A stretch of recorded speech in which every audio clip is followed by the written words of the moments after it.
Corona कटकणा सह 144 धारा को भक्तों फू खुलम खुला 40 प्रसाद बिक्री कठोर कार्यानुष्ठान पर गुणपुर उपजिलापाल जे सोनाल निर्देश।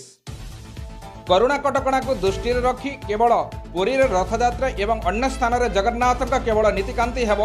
किंतु रथयात्रा हेबनी बोली राज्य सरकार कड़ा निर्देश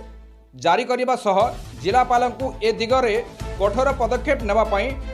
पत्र माध्यम जणाइबा परे पवित्र घोषयात्रा सुरुखुरु पालित होइतिला किंतु रायगड़ा जिला गुणपुर रे एहार व्यतिक्रम देखा मिली। किछि पूजकों सहित व्यक्ति खुलम खुलाम प्रसाद बिक्री करुथिबा खबर पाइबा परे गुणपुर उपजिलापाल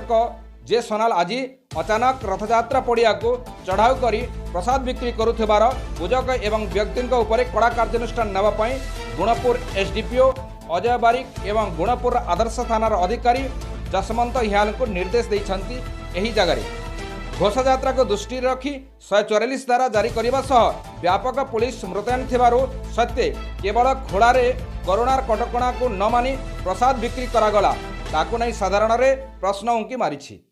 जदि उभय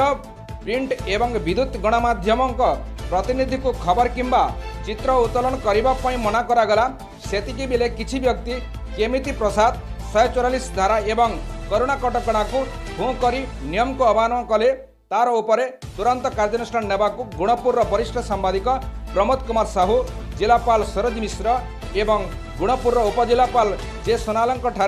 दाबी दोहराई। ब्यूरो रिपोर्ट संग्राम न्यूज ओडिशा।